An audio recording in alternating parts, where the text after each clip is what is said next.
안녕하세요. 슬기로운 스테이블 코인 생활입니다. 네, 안녕하세요. 오늘이 벌써 5번째 시간이네요. 오늘은 어쩌면 가장 좀 예민할 수도 있고 또 가장 근본적인 주제일 수도 있겠습니다. 바로 규제 우회 그리고 자본 유출 위험에 대한 이야기입니다. 네, 맞습니다. 우리가 보통 한국 금융의 철학을 하나 꼽으려면 금산분리를 많이 떠올리잖아요. 그렇죠. 근데 만약에 한국 금융에 지워지지 않는 트라우마가 있다면 그건 아마 단연코 외환 규제일 거예요. 1997년 외환위기 말씀이시군요. 네, 그 상처가 우리 경제에 워낙 깊게 남아있기 때문이죠. 맞습니다. 그 기억이 그냥 과거의 사건이 아니고요. 현재 금융정책을 결정하는 어떤 DNA처럼 작동하고 있거든요. 그래서 오늘 논의는 바로 그 트라우마가 스테이블 코인이라는 이 새로운 기술을 어떻게 보고 있는지 그 시선의 본질부터 이해해야 합니다. 바로 그 지점입니다. 그래서 오늘 저희 목표는 딱 2가지입니다. 첫째, 한국은행이 최근 보고서를 통해서 왜 그렇게 스테이블 코인을 통한 자본 유출 가능성을 심각하게 경고하는지 그 행간에 숨은 진짜 속내를 한번 파헤쳐 볼 거고요. 네. 그리고 둘째, 그냥 문제 제기만 하는 게 아니라 그럼 이 새로운 기술을 어떻게 우리 금융 시스템 안으로 건강하게 끌어들일 수 있을지 저희 슬기로운 스테이블 코인 생활이 제안하는 한국형 대응 방안, 그러니까 새로운 디지털 레일의 청사진을 한번 구체적으로 그려보겠습니다. 아마 오늘 논의가 한국형 스테이블 코인 규제의 방향성을 정하는데 정말 중요한 이정표가 될 거라고 생각합니다. 좋습니다. 그럼 바로 본론으로 들어가서 한국은행이 지적하는 문제의 핵심부터 짚어보죠. 스테이블 코인이 기존의 그 촘촘한 규제망을 우회하는 새로운 디지털 고속도로가 될 수 있다. 이런 경고인데요. 정확히 어떤 메커니즘으로 그런 우회가 가능하다는 걸까요? 핵심은요. 스테이블 코인이 기존 금융 시스템이 전혀 예상하지 못했던 뭐랄까 엽기를 터준다는 데 있습니다. 이걸 이해하려면 먼저 지금 우리나라 외환 규제망이 얼마나 촘촘한지 알아야 하거든요. 네. 97년 외환위기 이후에 한국의 외환 규제는 유출을 막는 데 초점을 맞춰서 거의 완벽에 가깝게 설계됐어요. 우리가 원화를 달러로 바꿔서 해외로 보낸다고 생각해 보세요. 원화에서 외화로 환전하는 단계, 그리고 외화를 해외 계좌로 이전하는 단계. 이 두 단계마다 신고해야죠, 한도 있죠, 심사 받아야죠, 나중에 보고도 해야죠. 거미줄처럼 얽혀 있습니다. 맞아요. 은행 창고 가서 해외 가족한테 한 1만 달러만 보내려고 해도 서류를 몇 장씩 써야 하잖아요. 그렇죠. 왜 보내는지, 받는 사람은 누구고, 무슨 관계인지, 이 돈은 어디서 났는지. 거의 허가에 가까운 절차죠. 바로 그겁니다. 그런데 스테이블 코인은 이 모든 절차를 그냥 건너뛸 수 있는 잠재력을 가진 거예요. 제가 한번 구체적인 시나리오를 그려볼게요. 자, 첫째, 국내 사용자가 원화 기반 스테이블 코인을 삽니다. 네, 여기까지는 국내 거래소를 통하니까 뭐 규제 당국 시야 안에 있고요. 그렇죠. 아직은 괜찮죠. 근데 이제 두 번째 단계부터가 문제입니다. 이 원화 스테이블 코인을 거래소 지갑이 아니라 개인이 100% 통제하는 비수탁 지갑으로 딱 옮기는 거예요. 아, 마치 은행 계좌에서 돈을 빼서 제 개인 금고에 넣어버리는 거랑 똑같은 거네요. 네, 정확한 비유입니다. 은행은 돈이 나갔다는 것만 알지 그 돈이 금고 안에서 어떻게 될지는 모르는 거죠. 바로 그거죠. 그리고 세 번째 단계가 결정적입니다.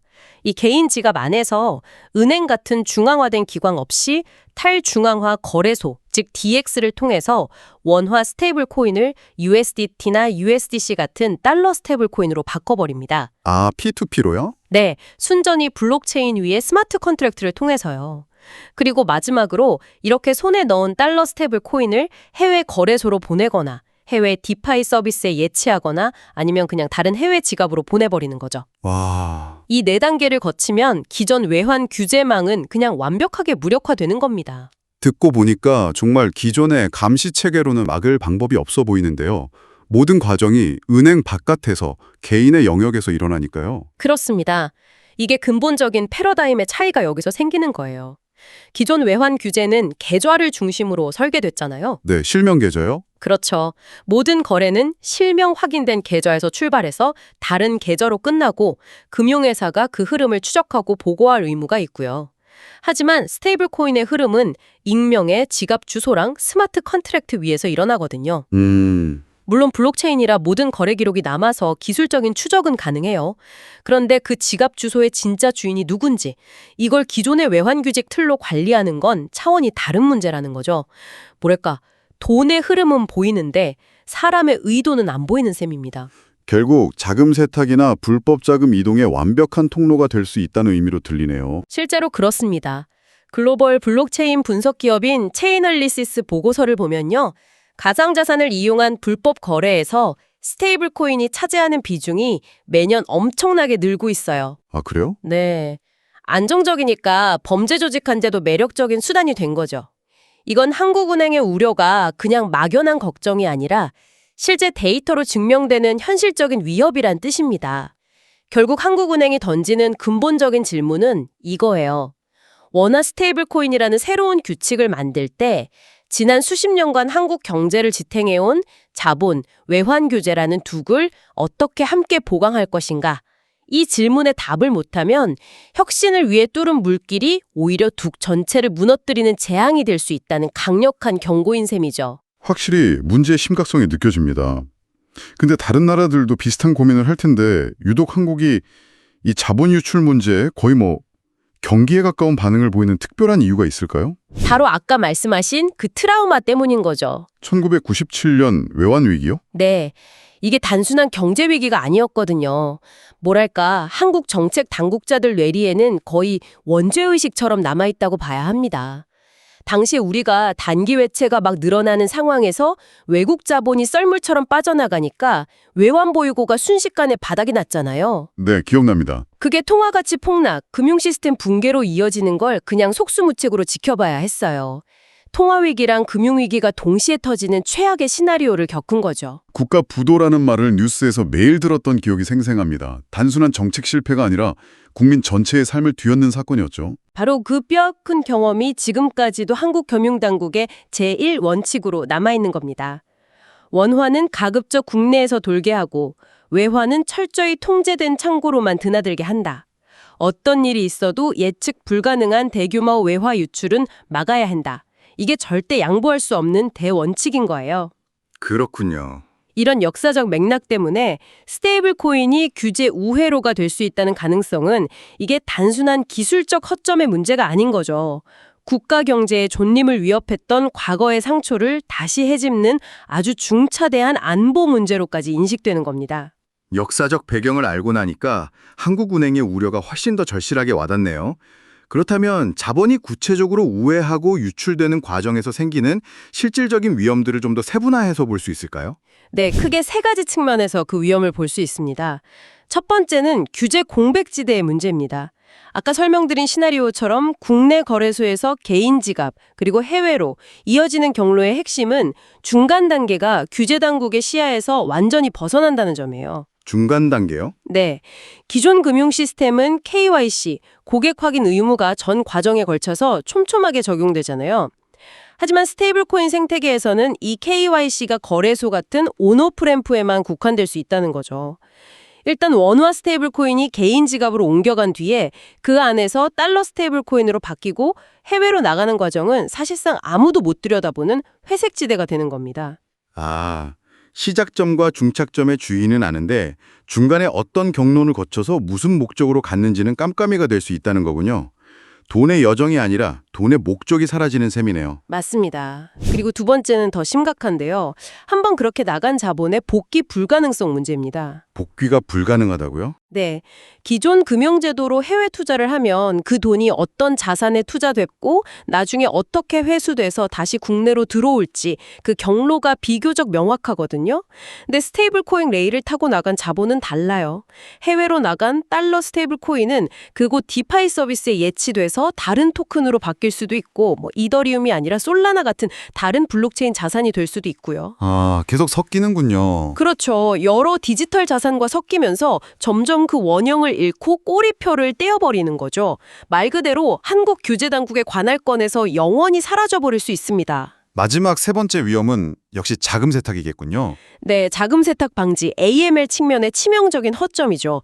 블록체인은 모든 거래가 기록에 남아서 추적이 쉽다는 장점이 있지만 결정적인 약점이 있어요. 바로 온체인상의 지갑 주소랑 현실 세계의 실제 인물을 연결하는 고리가 아주 약하다는 점입니다. 이 연결고리가 끊어지면 아무리 거래를 추적해봤자 결국 범인을 특정할 수가 없게 되죠. 여기에 토네이도 캐시 같은 믹서 서비스나 프라이버시 코인 기술이 결합되면 이건 자금 출처를 의도적으로 세탁하고 숨기는 게 너무 쉬워지는 겁니다. 문제점들을 종합해보니 정말 심각하게 들립니다. 혁신이란 이름으로 섣불리 문을 열었다가 돌이킬 수 없는 결과를 낳을 수도 있겠다는 생각이 드네요. 그렇다면 해결책은 뭐랄까요? 이 모든 위험 때문에 그냥 스테이블 코인의 싹을 잘라버리는 그런 극단적인 봉쇄가 답일까요? 바로 그 지점이 정책 결정의 딜레마이자 가장 중요한 분기점입니다. 저희가 제안하는 해법의 대원칙은 차단, 블록이 아니라 편입, 인코퍼레이션입니다. 차단이 아니라 편입이요. 네. 스테이블코인이라는 새로운 기술을 무조건 막고 금지하는 건 현실적으로 불가능할 뿐더러 디지털 금융시대의 흐름에 역행하는 어리석은 선택입니다. 핵심은 기존 제도의 뼈대, 즉 외환이나 자본 규제의 큰 원칙은 지키되 스테이블코인이라는 새로운 디지털 레일을 그 뼈대 안으로 끌어들여서 관리 가능한 구조로 재설계하는 겁니다. 새로운 길을 막는 게 아니라 우리가 주도권을 갖고 관리할 수 있는 새로운 길을 내자는 제안이시군요. 바로 그거죠. 차단이 아닌 편입, 굉장히 중요한 방향성이네요. 무조건 막기보다 시스템 안으로 들여와서 양성화하고 관리하자는 거군요. 그렇다면 그 관리 가능한 레일을 만들기 위한 구체적인 아이디어, 한국형 해법의 스케치를 하나씩 들어볼까요? 네, 한 4가지 정도의 레일 재설계 방안을 제안할 수 있습니다. 첫 번째 해법은 온-오프램프 단계에서부터 원화 스테이블 코인과 외화 스테이블 코인의 역할을 명확히 분리하고 그 교환을 통제하는 겁니다. 역할을 분리한다고요? 네. 그러니까 원화 스테이블 코인은 기본적으로 국내용 레일로 규정하는 거죠. 국내 거주자 간 결제나 저축 같은 용도로는 자유롭게 쓰되 해외로 직접 보내는 건 기존의 외환 신고 체계랑 연동해서 엄격하게 관리하는 겁니다. 그럼 외화 스테이블 코인으로 바꾸는 건 어떻게 하죠? 국경을 넘나드는 건 결국 외화 스테이블 코인일 텐데요. 그 지점이 핵심입니다. 외화 스테이블 코인은 외환 FX 레일로 정의하고요. 오직 은행처럼 인가받은 외환 사업자만이 원화와 외화 스테이블 코인 교환 창구 역할을 하도록 하는 겁니다. 사용자가 원화 스테이블 코인을 달러 스테이블 코인으로 바꾸고 싶으면 반드시 이 인가된 창구를 거쳐야 하고 이 과정에서 기존의 외환 신고나 한도 규제를 똑같이 적용받는 거죠. 그러니까 디지털 자산이라도 국경을 넘을 땐 반드시 디지털 환전소라는 공식 게이트를 통과하도록 만드는 거군요.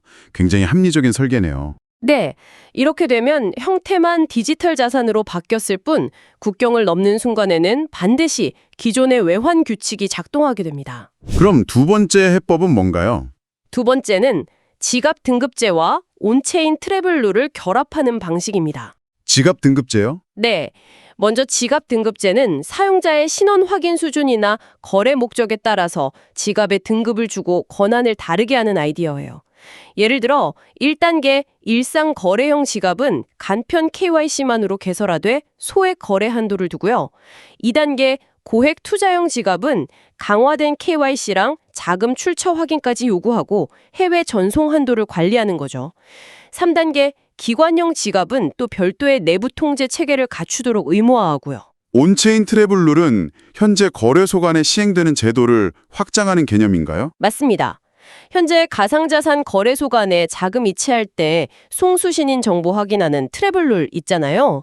이걸 개인 지갑까지 포함한 블록체인상의 모든 거래로 확장하는 개념입니다. 국내외 지갑 간에 자금이 오갈 때 송금인이랑 수취인 정보를 담은 표준 데이터 태그를 트랜잭션에 의무적으로 포함시키는 거죠. 평소에는 익명성이 보장되지만 법 집행기관이 필요할 때 그 거래의 실제 주체가 누군지 확인할 수 있는 단서를 남겨두는 겁니다. 완전 익명 레일이 아니라 준 익명 레일로 시스템을 설계하자는 거죠. 굉장히 스마트한 접근법입니다.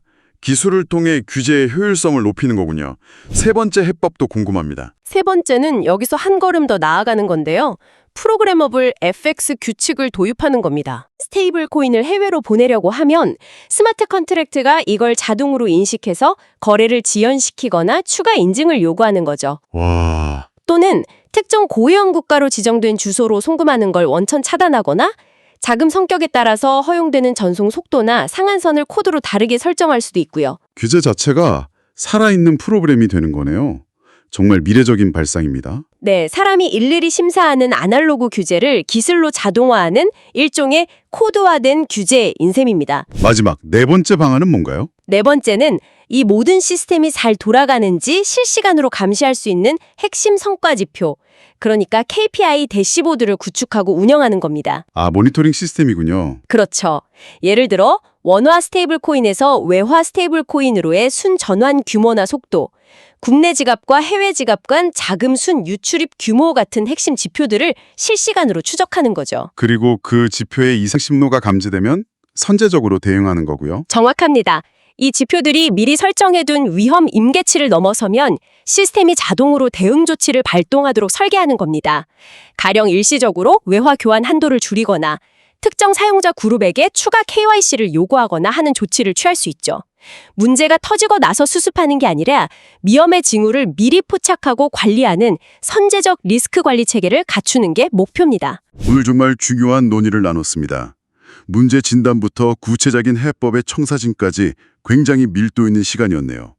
마지막으로 오늘 내용을 정리하며 마무리해 주시죠. 요약하자면 이렇습니다. 한국은 외환위기라는 역사적 트라우마 때문에 자본 유출에 극도로 민감한 나라입니다. 이런 특수성 속에서 스테이블 코인은 개인 지갑과 DX를 통해서 기존 규제를 우회하는 새로운 경로가 될 수 있다는 현실적인 우려가 존재하고요. 이게 한국은행의 핵심적인 문제의식입니다. 그리고 그 해법의 핵심은 차단이 아닌 편입, 새로운 길을 막지 않고 관리 가능한 시스템 안으로 끌어들이는 것이었죠. 맞습니다. 기존 외환 규제의 원칙은 지키되 스테이블 코인이라는 디지털 레일을 그 안으로 편입시키는 것이 핵심입니다. 이를 위해서 원화회화 레일 분리, 지갑 등급제와 온체인 트래블룰, 프로그래머블 FX 규칙, 그리고 실시간 모니터링이라는 4가지 구체적인 설계 방안을 제안했습니다. 오늘 이야기를 통해 우리가 얻어야 할 가장 중요한 통찰은 무엇일까요? 우리가 이 새로운 디지털 레일을 어떻게 설계하느냐에 따라서 스테이블 코인의 운명이 결정된다는 점입니다. 만약 우리가 이 문제를 방치하거나 어설프게 대응한다면 스테이블 코인은 통화 주권을 위협하는 위험한 우회로가 될 겁니다. 하지만 오늘 논의한 것처럼 정교하고 선제적인 설계를 통해 접근한다면 오히려 지금의 아날로그 방식보다 훨씬 더 투명하고 효율적이며 안정적으로 관리 가능한 새로운 디지털 외환 인프라로 진화할 잠재력을 가지고 있습니다. 위기를 기회로 만드는 열쇠는 바로 우리의 손에 달려 있는 거죠. 슬기로운 스테이블 코인 생활. 오늘 5번째 시간은 여기서 마무리하겠습니다. 다음 시간에 더욱 흥미로운 주제로 찾아뵙겠습니다. 감사합니다. 감사합니다.